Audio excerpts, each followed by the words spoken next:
அரியலூரில் செய்தியாளர்களிடம் பேசிய விசிக தலைவர் திருமாவளவன், தாவேக அரசு அமைந்து 100 நாட்களை எட்டியுள்ள நிலையில் எந்த துறையிலும் ஊழல் இல்லை என்று சொல்லும் அளவிற்கு பொதுமக்கள் பாராட்டக்கூடிய வகையில் சிறப்பான ஆட்சி நிர்வாகம் நடைபெற்று வருவதாக தெரிவித்தார்.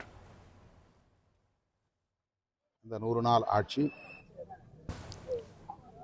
அனைத்து தரப்பினராலும் வரவேற்கப்படுகிற ஒரு ஆட்சி நிர்வாகமாக, குறிப்பாக எந்த துறையிலும் ஊழல் இல்லை என்று சொல்லக்கூடிய அளவுக்கு, பொதுமக்களே பாராட்டக்கூடிய அளவுக்கு நடந்து கொண்டிருக்கிறது என்பது இந்த ஆட்சியின் சிறப்புகளில் ஒன்றாகும். தாவேக ஆட்சியின் 100 நாட்கள் குறித்து பொதுமக்களிடம் கருத்து கேட்கப்பட்ட நிலையில் ஆட்சியின் செயல்பாடுகள் குறித்து மக்கள் தெரிவித்த கருத்துகள் என்ன என்பதை பார்க்கலாம். இந்த ஆட்சி திருப்தியாக தான் இருக்குது. இதுக்கு முன்னாடி கவர்மெண்ட் ஆஃபீஸ்லாம் காசு கொடுத்தா அப்புறமா யாராச்சும் வச்சு பேசினா தான் முடியும். இப்போல்லாம் நார்மலாக போகிற மாதிரி தான் நல்லபடியாக போயிட்டு இருக்கு. இதே ஆட்சி கண்டினியூ ஆனால் நல்லா தான் இருக்கும். லஞ்ச ஒழிப்பை ஒழிச்சு காட்டுறேன்னு சொல்லியிருக்காரு. அதே போல் லஞ்சத்தை 100%க்கு 25% கொண்டுகிட்டு வந்துட்டாரு. இன்னும் 75% இருக்குது.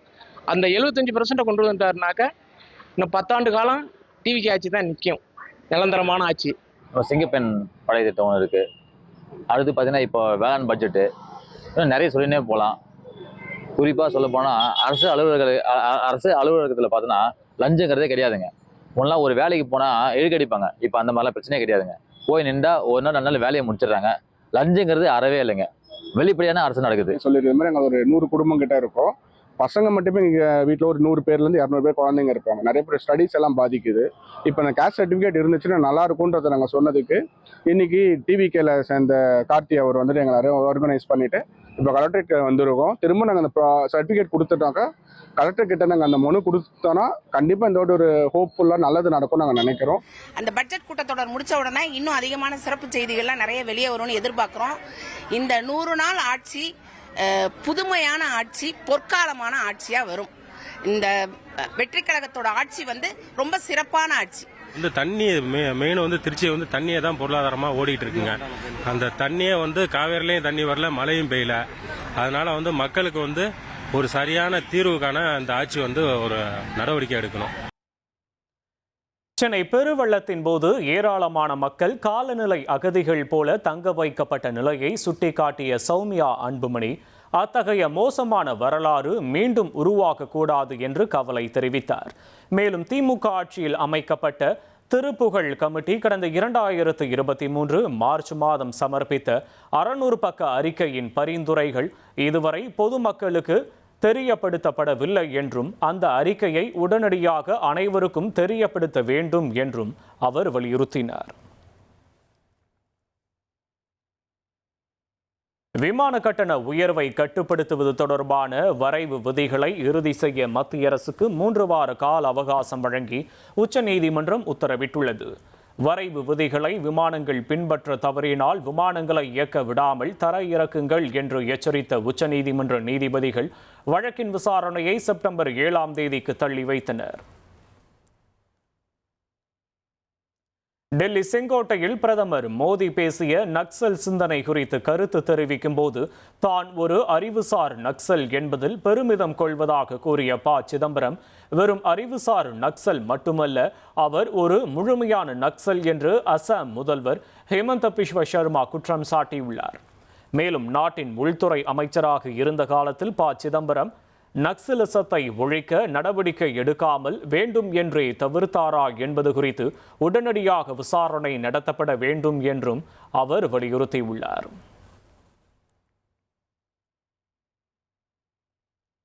பஞ்சாப் முன்னாள் துணை முதல்வர் சுக்பீர் சிங் பாதல் மீதான தொடர் தாக்குதல்கள் குறித்து தேசிய புலனாய்வு முகமை விசாரணை நடத்த வேண்டும் என கோரிக்கை எழுந்துள்ளது.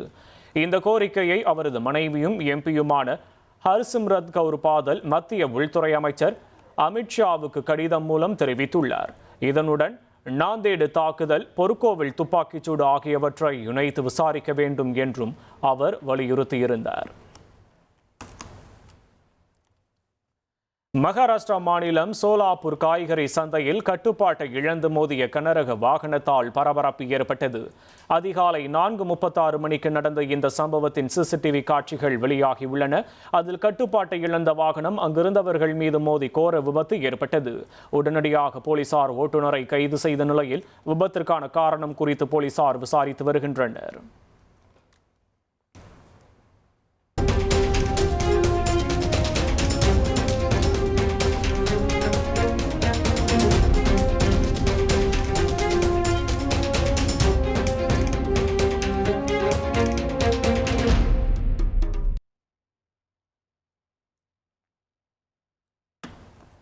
இந்திய பெருங்கடல் பிராந்தியத்தில் கண்காணிப்பு மற்றும் உளவு அமைப்புகளை மேலும் வலுப்படுத்தும் நோக்கில் 2 MQ-9B-C கார்டியன் ட்ரோன்களை 30 மாதங்களுக்குள் குத்தகைக்கு பெற அமெரிக்காவின் ஜெனரல் அட்டாமிக்ஸ் நிறுவனத்துடன் இந்திய பாதுகாப்பு அமைச்சகம் 1943 கோடி ரூபாய் மதிப்பிலான ஒப்பந்தத்தில் கையெழுத்திட்டுள்ளது. டெல்லியில் உள்ள கர்தவ்ய பவன் 2 வளாகத்தில் பாதுகாப்புத்துறை கூடுதல் செயலாளர் அன்பரசு முன்னிலையில் இந்த ஒப்பந்தம் அதிகாரப்பூர்வமாக கையெழுத்தானது. பயிர்கள் சேதமடைவதை சுட்டிக்காட்டி யானைகளின் வழித்தடங்களில் எந்த ஒரு மாநிலமும் தடைகளை உருவாக்க முடியாது என்றும் வன விலங்குகளின் சுதந்திரமான பாதையில் எந்த இடையூறும் இருக்கக்கூடாது என்றும் உச்சநீதிமன்ற தலைமை நீதிபதி சூரியகாந்த் தலைமையிலான அமர்வு திட்டவட்டமாக தெரிவித்துள்ளது. மேலும் இந்தியா முழுவதும் உள்ள யானை வழித்தடங்களை மீண்டும் புதிதாக ஆய்வு செய்து அவற்றின் தடையற்ற இயக்கத்தை உறுதி செய்ய எடுக்கப்பட்ட நடவடிக்கைகள் குறித்து விரிவான அறிக்கையை சமர்ப்பிக்குமாறு மத்திய சுற்றுச்சூழல் அமைச்சகத்திற்கு உச்சநீதிமன்றம் உத்தரவிட்டுள்ளது.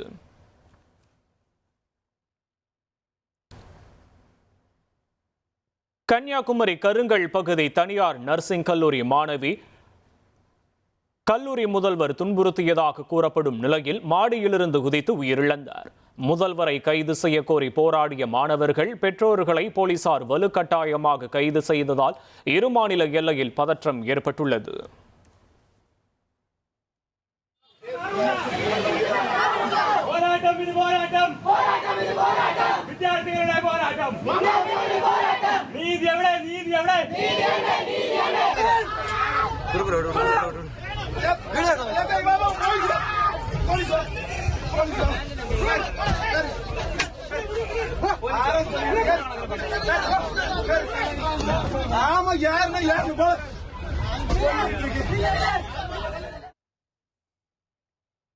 கன்னியாகுமரி மாவட்டம் கருங்கல் பகுதி தனியார் நர்சிங் கல்லூரியில் 3ஆம் மாடியிலிருந்து குதித்த மாணவி சிகிச்சை பலனின்றி உயிரிழந்தார். கல்லூரி முதல்வர் துன்புறுத்தியதாக புகார் எழுந்துள்ள நிலையில் மாணவியின் உயிரிழப்பு குறித்து ஆர்டிஓ விசாரணைக்கு மாவட்ட ஆட்சியர் உத்தரவிட்டுள்ளார்.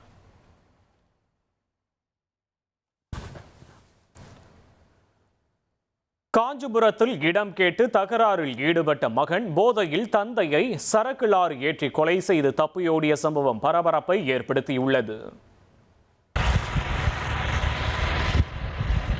ஸ்ரீபெரும்புதூர் அருகே மண்ணூரில் உள்ள ராம்ஜி தெருவில் 50 வயதான சத்யா தனது மனைவி நாகம்மாள் மற்றும் 3 மகன்கள் ஒரு மகளுடன் வசித்து வந்தார். இவரது 2வது மகன் முனுசாமி அதே பகுதியைச் சேர்ந்த பெண்ணை காதலித்து திருமணம் செய்து கொண்டு தற்போது வாடகை வீட்டில் வசித்து வருகிறார். இந்நிலையில் முனுசாமி தான் வீடு கட்ட இடம் அல்லது பணம் கேட்டு தனது தந்தையிடம் அடிக்கடி தகராறில் ஈடுபட்டு வந்ததாக கூறப்படுகிறது. இதனிடையே முனுசாமி மது மற்றும் கஞ்சா போதையில் வந்து தனது தந்தை சத்யாவிடம் மீண்டும் வாக்குவாதத்தில் ஈடுபட்டுள்ளார். இதனால் முனுசாமிக்கும் அவரது தம்பி சதீஷுக்கும் இடையே வாக்குவாதம் ஏற்பட்டு கைகலப்பாக மாறியது. ஆத்திரமடைந்த முனுசாமி தம்பி சதீஷை நோக்கி மினி சரக்கு வாகனத்தை வேகமாக செலுத்த மகனை காப்பாற்ற சத்யா குறுக்கே சென்றுள்ளார். இதனால் அவர் மீது வாகனம் ஏறி சுமார் 300 மீட்டர் தூரம் நிற்காமல் சென்றது. கை, கால்கள் மற்றும் வயிற்று பகுதியில் பலத்த காயங்களுடன் மீட்கப்பட்ட சத்யா மருத்துவமனையில் தீவிர சிகிச்சை அளிக்கப்பட்டும் சிகிச்சை பலனின்றி உயிரிழந்தார். இதையடுத்து ஸ்ரீபெரும்புதூர் போலீசார் வழக்கு பதிவு செய்து சத்யாவின் உடலை பிரேத பரிசோதனைக்கு அனுப்பி வைத்தனர். மேலும் சரக்கு வாகனத்துடன் தப்பி ஓடிய முனுசாமியை போலீசார் தேடி வருகின்றனர். ஆந்திர மாநிலம் நெல்லூர் பெருமாள் கோயிலுக்கு மாமல்லபுரத்தில் உள்ள 20 டன் கருங்கல்லில் வடிவமைக்கப்பட்ட 21 அடி உயர பிரம்மாண்ட ஆஞ்சநேயர் சிலை கொண்டு செல்லப்பட்டது.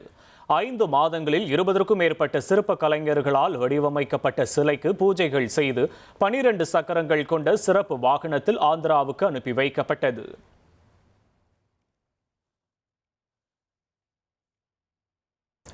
நெல்லை மாவட்டம் பாபநாசம் சொரிமுத்து அய்யனார் கோவில் ஆடி அமாவாசை திருவிழா மற்றும் தூய்மை பணிகளுக்காக அகஸ்தியர் அருவியில் குளிக்க விதிக்கப்பட்டிருந்த 10 நாள் தடை விலக்கப்பட்டுள்ளது. இதனைத் தொடர்ந்து அருவிக்கு செல்ல அனுமதி வழங்கப்பட்டுள்ளதால் ஏராளமான சுற்றுலா பயணிகள் ஆர்வமுடன் வருகை தந்து குளித்து மகிழ்ந்து வருகின்றனர். நெல்லை மாவட்டம் பாபநாசம் சொரிமுத்து அய்யனார் கோவிலில் பக்தர் காணிக்கையாக வழங்கிய ஐம்பொன் சங்கிலியை தன் கழுத்தில் அணிந்து கொண்டு பூசாரி பிரசாதம் வழங்கிய வீடியோ வைரலானதை அடுத்து அவர் சஸ்பெண்ட் செய்யப்பட்டுள்ளார். இந்து சமய அறநிலையத்துறை கட்டுப்பாட்டில் உள்ள இக்கோவிலில் நடைபெற்ற இந்த சம்பவம் பக்தர்கள் மத்தியில் பெரும் அதிர்ச்சியை ஏற்படுத்தியுள்ளது. தேனி பொன்னன்படுகை கிராமத்தில் மேகமலை விவகாரத்தில் மறுசீராய்வு மனு தாக்கல் செய்யும் வரை ஊராட்சி அலுவலகத்தை திறக்கக்கூடாது என மலை கிராம மக்கள் முற்றுகை. கோரிக்கை நிறைவேறும் வரை தங்கள் குழந்தைகளையும் பள்ளிக்கு அனுப்ப மாட்டோம் என கூறி போராட்டத்தில் ஈடுபட்டதால் பரபரப்பு.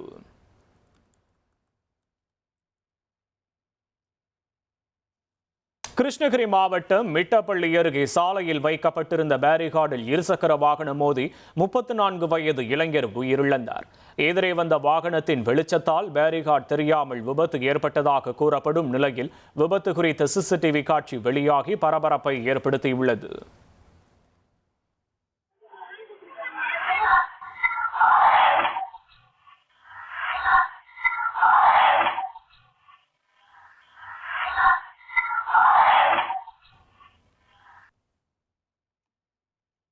நெல்லை மாவட்டம் நாகர்கோவிலில் பெண்ணுக்கு பாலியல் தொல்லை கொடுத்ததாக அளிக்கப்பட்ட புகாரில் திமுக நிர்வாகியும் வழக்கறிஞருமான சகாய அரசு கைது செய்யப்பட்டார். திருமணம் செய்து கொள்வதாக கூறி பாலியல் தொல்லை கொடுத்ததாக சகாய அரசு மீது இளம்பெண் புகார் அளித்துள்ளார். இதையடுத்து வழக்கு பதிவு செய்த போலீசார் கேரள மாநிலம் கொச்சியில் தலைமறைவாக இருந்த அவரை கைது செய்து சிறையில் அடைத்தனர். திருப்பூர் செட்டிப்பாளையம் டாஸ்மாக் பார் அருகில் பீடி கேட்டு வடமாநில வாலிபர் ஹிந்தியில் திட்டியதாக ஏற்பட்ட தகராறில் மாநகராட்சி தூய்மை பணியாளர் முகுந்த் வடமாநில வாலிபர் மீது கல்லை தூக்கி போட்டு கொலை செய்துள்ளார். சிசிடிவி காட்சிகள் மூலம் கொலையாளியை கைது செய்துள்ள 15 வேலம்பாளையம் போலீசார் கொல்லப்பட்டவர் எந்த ஊரை சேர்ந்தவர் என்பது குறித்து விசாரித்து வருகின்றனர். மதுரை சிக்கந்தர் சாலையில் உயிருடன் இருந்த மூதாட்டி முத்துப்பிள்ளை இறந்துவிட்டதாக கூறி வாரிசு சான்றிதழ் வழங்கப்பட்டதாக புகார் எழுந்துள்ளது. நகை சொத்துக்களை அபகரிக்க இந்த மோசடி நடந்ததாக குற்றம் சாட்டிய அவர் விஏஓ மற்றும் மருமகள் மீது நடவடிக்கை எடுக்க கோரி மாவட்ட ஆட்சியர் அலுவலகத்தில் மனு அளித்தார். மேலும் தனது உயிருக்கு ஆபத்து இருப்பதாக கூறி ஆட்சியர் காலில் விழுந்து கதறி முறையிட்டதாக கூறப்படும் சம்பவம் பரபரப்பை ஏற்படுத்தியுள்ளது. காரைக்காலில் 16 வயது சிறுமி உட்பட பல பெண்களை மிரட்டி பாலியல் வன்கொடுமை செய்த வழக்கில் 26 வயது இளைஞருக்கு ஆயுள் தண்டனை விதிக்கப்பட்டது. பெண்களை ஆபாசமாக வீடியோ எடுத்து மிரட்டிய வழக்கில் மயிலாடுதுறை மாவட்டம் சீர்காழியைச் சேர்ந்த அசோக்குமார் என்பவருக்கு கூடுதல் சிறை தண்டனையும் 4 லட்சம் ரூபாய் அபராதமும் விதித்து காரைக்கால் நீதிமன்றம் உத்தரவிட்டது.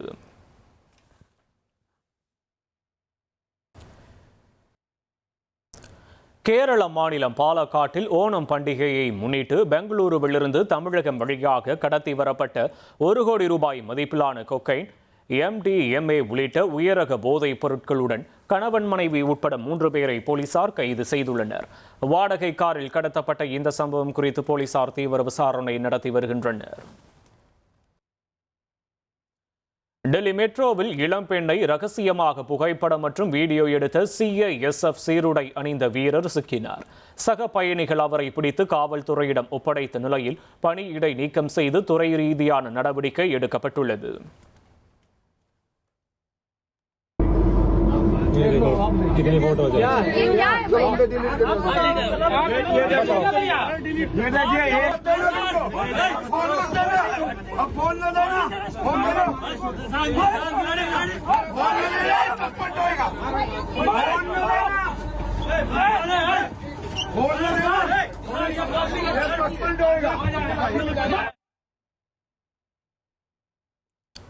குஜராத் மாநிலம் சூரத்தில் தனியார் விடுதியில் அறையை முன்பதிவு செய்து கொண்டிருந்த 30 வயது இளைஞர் திடீரென மயங்கி விழுந்து உயிரிழந்தார். அவரது உயிரிழப்புக்கான காரணம் தெரியாத நிலையில் காவல்துறையினர் விசாரணை நடத்தி வருகின்றனர். இந்த சம்பவம் அங்கு பொருத்தப்பட்டிருந்த சிசிடிவி கேமராவில் பதிவாகியுள்ளது.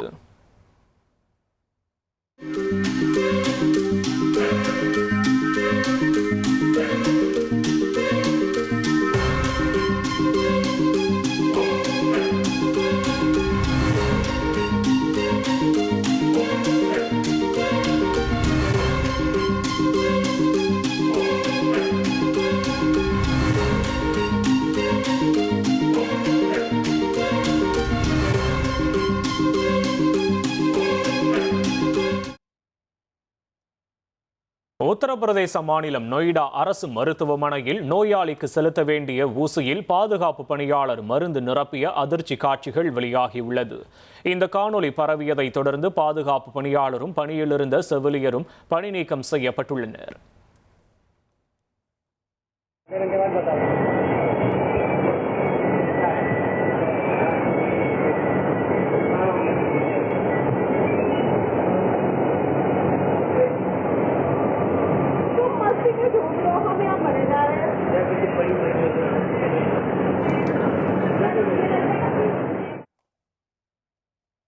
கர்நாடக மாநிலம் ஹாலிடே வில்லேஜ் சாலையில் மூடப்படாமல் இருந்த கழிவுநீர் கால்வாயில் ஒருவர் சைக்கிளில் சென்று விழுந்ததால் பரபரப்பு ஏற்பட்டது.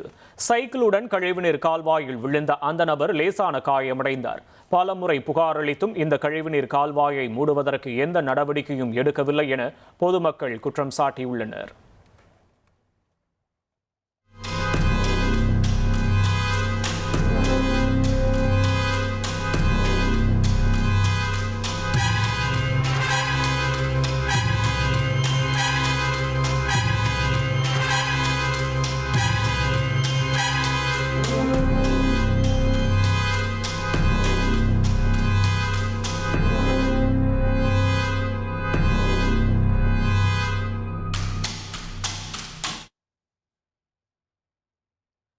உத்தரப்பிரதேச மாநிலம் கான்பூரில் ஜவுளி கடை ஒன்றில் 16 ரூபாய்க்கு ஆடைகள் என அறிவித்ததால் கடையில் 3000க்கும் மேற்பட்டோர் குவிந்தனர்.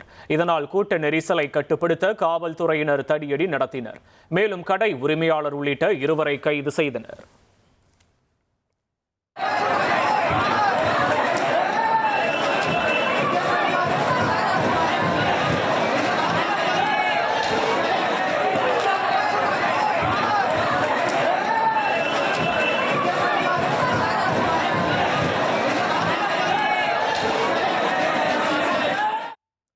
இத்துடன் செய்திகள் நிறைவடைகின்றன. நன்றி, வணக்கம்.